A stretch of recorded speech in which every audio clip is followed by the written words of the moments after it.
What is up, Broncos fans? The Denver Broncos show back here again to do another video. In this video, I just wanted to give kind of my NFL draft preview for the Broncos, kind of just give my take on some prospects I think they should look to take in tomorrow night's NFL draft, and just kind of talk about some of the positions of needs that I think the Broncos will look to fill in tomorrow night's draft. It's great to have the NFL draft finally here. I absolutely hate the wait and build-up to probably the NFL draft more so than any other sports league. So I'm very excited that it's finally here, and it will be here tomorrow night again from Chicago. Be sure to check it out on ESPN or NFL Network. I personally can't stand the guys on ESPN. I find them extremely annoying, so I usually always watch the draft on NFL Network. But nonetheless, should be a fun draft. And again, this is probably the most excited and nervous and intrigued, honestly, I've been for a draft as a Broncos fan in quite some time. So should be fun again to see what the Broncos do in tomorrow night's draft,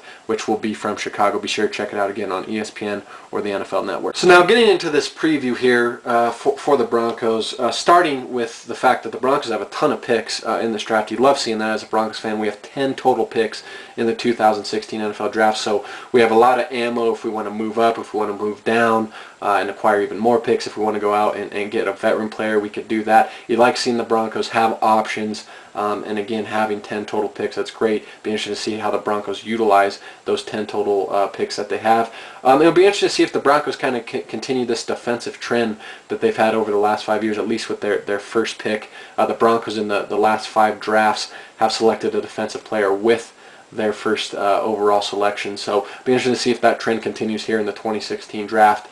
And again, it's really exciting as a Broncos fan to see that we have 10 total picks, and again, we have a plethora of ammunition, so to say, to make whatever move that John Elway sees fit to make come tomorrow night, again, when the NFL draft gets underway. Looking at some of the positions of need, so to say, for the Broncos, I mean, how can you not start with any other position besides quarterback? Obviously, there's been a lot of reports and a lot of speculation that the Broncos will take a quarterback in the first round of this year's draft. And obviously with Peyton Manning retiring this offseason, with Brock Osweiler surprisingly leaving for a very small raise to the Houston Texans in free agency, obviously there's a hole there at the quarterback position that the Broncos need to address. I like Mark Sanchez. He seems like a great guy. He seems kind of reinvigorated and motivated to now be here playing for us, and he's a very capable quarterback, but he's kind of a band-aid, so to say. He's not a long-term solution. So obviously the Broncos are going to have to look to address that quarterback position here in the NFL draft, whether they select someone or they trade their picks with another team for a veteran quarterback. Be interesting to see how they address that position here in this draft. Defensive tackle, another position the Broncos definitely are probably going to look to address here in the NFL draft. We lost Malik Jackson to Jacksonville in free agency. We're definitely kind of in need of an interior pass rusher. And good news for the Broncos, this apparently is an extremely deep defensive lineman draft. So the Broncos are going to have a plethora of options and a plethora of guys that they could select, again, with their 10 total picks. Linebacker, primarily inside linebacker, with Danny Trevathan leaving to the Bears in free agency. That's another hole Broncos need to fill there. And it seems like linebacker has been a position of need for the Broncos for the past 3 or 4 years. And then offensive line. We obviously lost, we traded Ryan Clay to the New York Jets. We released Luis Vasquez, in the offseason. So obviously, whether it be a tackle, whether it be a interior offensive lineman, a guard, offensive line, again, like the linebacker position, seems to be a position of need for the Broncos for the past several years, and definitely I think will be a position that they look to address here in the NFL draft. Let's start with the quarterback position and look at some of the guys that the Broncos may look to draft or select in tomorrow night's NFL draft. First and foremost, let's talk about Colin Kaepernick. Of course, the disgruntled quarterback of the San Francisco 49ers. There's been a plethora of rumors, a plethora of reports over the past 2 months that we really want to trade for Colin Kaepernick. Apparently Colin Kaepernick and John Elway even had a meeting,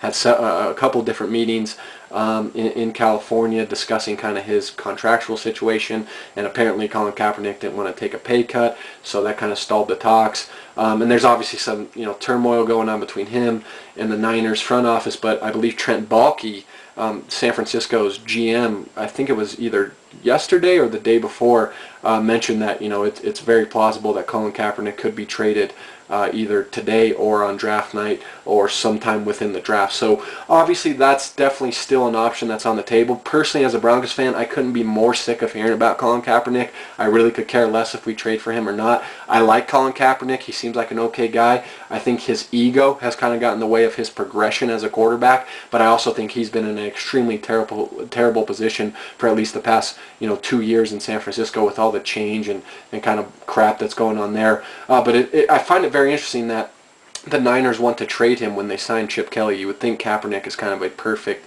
fit in Chip Kelly's system. And look, Kaepernick is a talented guy. Obviously is extremely athletic, has a game-changing type speed. I mean, he's a guy that he can turn that corner and scramble for 80 yards for a touchdown. He's got a cannon for an arm. And I think Gary Kubiak, his system would be pretty ideal for Colin Kaepernick. I think Kubiak's system would definitely feature some of Kaepernick's strengths, which are obviously his ability to throw on the run and ability to roll out and make plays with his feet and again throw outside of the pocket. That definitely could be a great marriage for not only Kaepernick but for us. And obviously coming into this environment, coming into this locker room, kind of a change of scenery could be what Colin Kaepernick needs.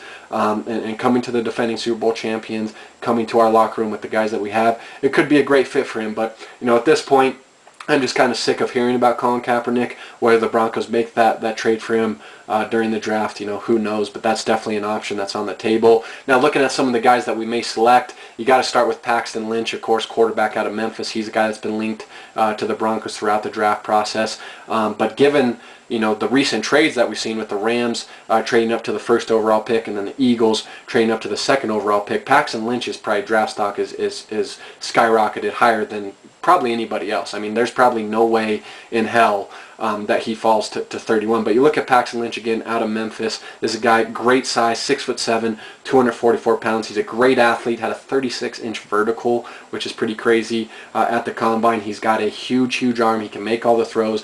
He's extremely mobile for his size. Again, is a guy that I think would really fit well within Gary Kubiak's system, and Gary Kubiak I think would really do a great job of displaying his strengths and putting him in position to succeed by putting him on the run and getting him outside the pocket to make throws down the field. He's obviously a guy that really needs to improve his anticipation, really needs to improve his footwork. I think his footwork is extremely sloppy. And he didn't have a whole lot of 3-step, 5-step dropbacks at Memphis within their offensive system. But those are obviously things that a lot of young quarterbacks struggle with and things that are very easy to improve on. But again, he's not going to be there at 31. I would be extremely shocked if Paxton Lynch falls all the way at 31. And if he does, the Broncos should make that call as quick as possible. He'd be a great selection. A lot of people have compared him to Brock Osweiler because of his size. To me, that's total bullshit. He's twice the athlete Brock Osweiler is. Again, he's tall like Brock Osweiler. He has a big arm like Brock Osweiler. But I think he's much more elusive, and he's much more mobile and just a better, more natural athlete than Brock. Brock, when you see Brock run, he's kind of stuck in mud, so to say, sometimes, whereas Paxton Lynch, I mean, he's got really smooth feet. And again, he's more elusive, I think, than Brock Osweiler. But for the Broncos to get Paxton Lynch, they're going to have to trade up, probably to the 8 to 20 range. I don't see any way how he falls past 20 and the New York Jets. I mean, if the Jets don't take him, I'll be shocked if he even falls to 20. So, it would be interesting to see if the Broncos would trade up to get Paxton Lynch. Again, I think he'd be a great fit here. He's a guy that, again, can make all the throws, has all the physical tools, is extremely mobile, would be a ideal fit in Gary Kubiak's offensive system. But again, the question is, will the Broncos trade up to that 8 to 20 range to take Paxton Lynch? Next guy at the quarterback position that I'd like to see the Broncos take. This is a guy that I think people are kind of split on. You either love him or hate him. I'm kind of in the camp that, I love this guy. I think he's being really undersold and really underrated, and that would be Dak Prescott from Mississippi State. I love Dak Prescott. I think he's a great leader. I love his competitiveness. I love his fieriness. I think he's a great teammate. You look at his size, he's 6'2", 226 pounds. He's built like Donovan McNabb. He's been compared to Donovan McNabb a lot, but he's not really as polished as McNabb. And this is a guy that the Broncos probably don't have to take in the first round. Dak Prescott, he did, I believe, get charged with a DUI a few months ago, so he's had some off-the-field issues recently that have kind of hurt his stock.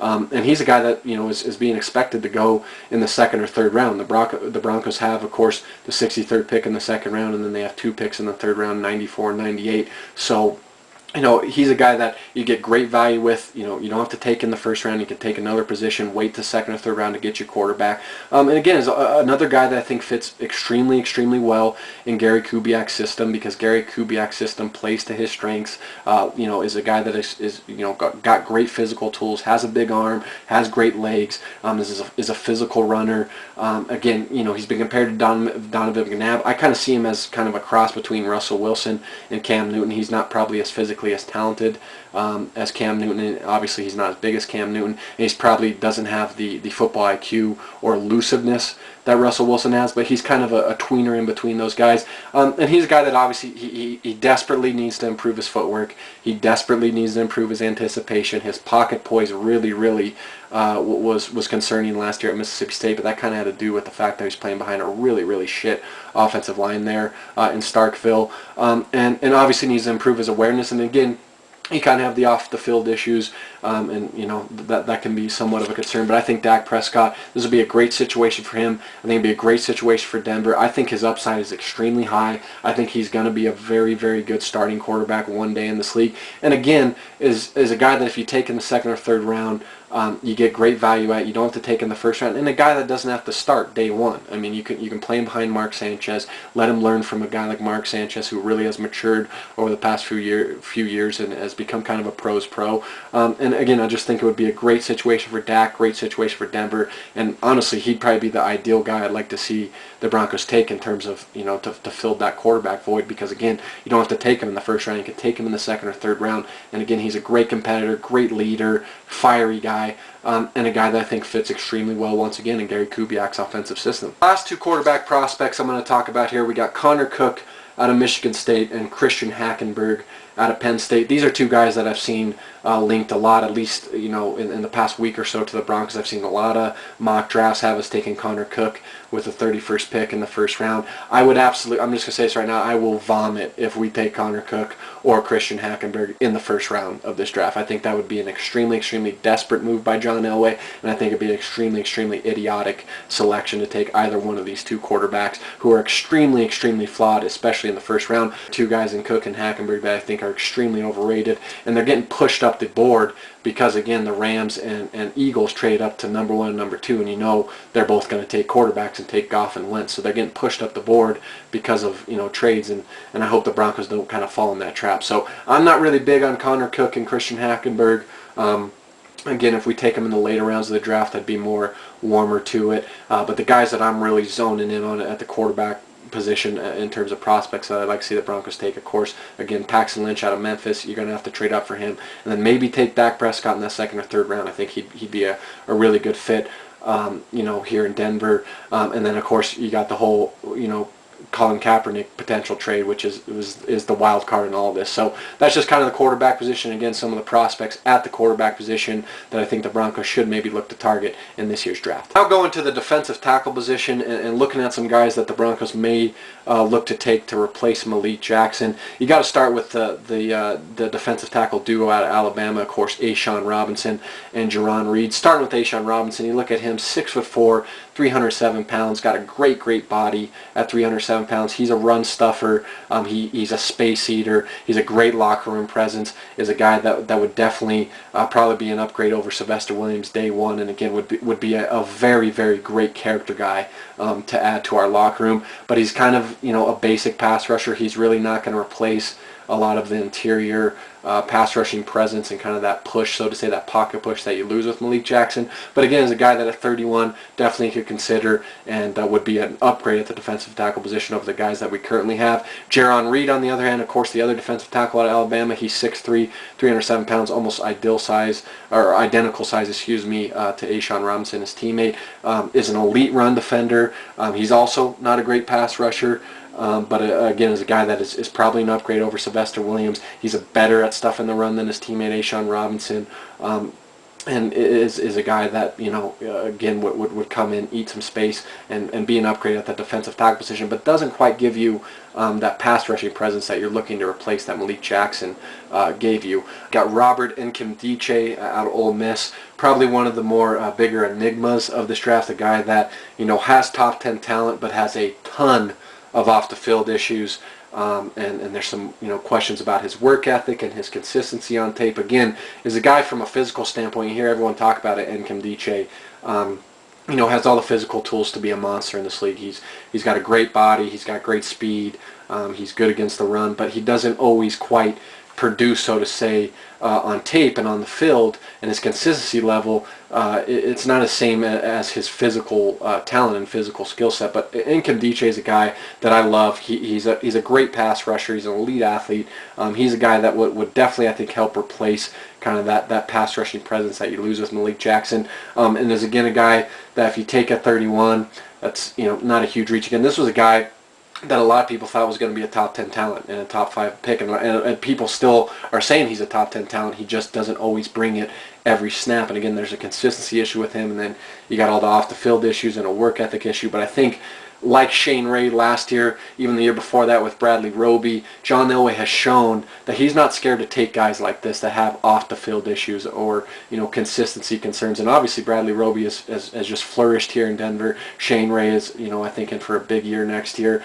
And I think this will be a great fit for Nkemdiche. He comes into this locker room, he gets to play alongside veterans like T.J. Ward, like DeMarcus Ware, like Von Miller, like Brandon Marshall, and really learn from Derek Wolfe, guys that really are great character guys. I think this locker room would just be such a great situation for Nkemdiche, and again, whether it's in the first round, maybe in the second round, I think he'd be a great fit. He's definitely much more of a pass rushing presence than Jaron Reed or Ashawn Robinson, and again, is a guy that, you know, the sky is, you know, the limit for this guy. It's just, can he get it all together? And like I mentioned earlier with Dak Prescott, and this kind of being a great situation for him in terms of the locker room, I think it's even more so with Nkemdiche, and I'd love to see the Broncos take a chance on him, and I think he could be a stud for us, and again be a great replacement to Malik Jackson. Now to the last defensive tackle prospect I'm going to talk about here in this video. We got Chris Jones out of Mississippi State. Really like this guy a lot. I've seen him linked to the Broncos in a lot of mock drafts at 31. He is a freaking monster at 6'6", 310 pounds. This guy's a behemoth at the defensive tackle position. You're talking about a guy that eats a lot of space, obviously, with his size. He's a surefire tackler. He can really push the pocket, which you love hearing, because again, that's kind of what you're looking to replace in terms of Malik Jackson's ability to give you that interior pass rushing presence and the ability to push the pocket. He's got great quickness off the snap. He's got freakish power. Really got a ton of natural power, and again, really manhandles a lot of interior offensive linemen. And I think he'd be a great value pick at 31. I think a lot of people are sleeping on him. Obviously needs to clean up his technique a little bit, but playing, you know, with Wade Phillips, under Wade Phillips, and our defensive line coach Bill Kohler, I think those guys can get a lot out of him and really kind of improve the technical aspects that he needs to improve on. But if you're just looking at sheer athleticism, sheer physical ability, he might be the best fit for the Broncos in terms of replacing Malik Jackson. Again, is a guy that is a monster at 6'6", 310 pounds, and really kind of has just natural power and natural quickness at that size that you just can't teach. So Chris Jones, defensive tackle, Mississippi State, last defensive tackle prospect I'm going to talk about here in this video. Guy I really like a lot and would love to see the Broncos potentially select at pick 31.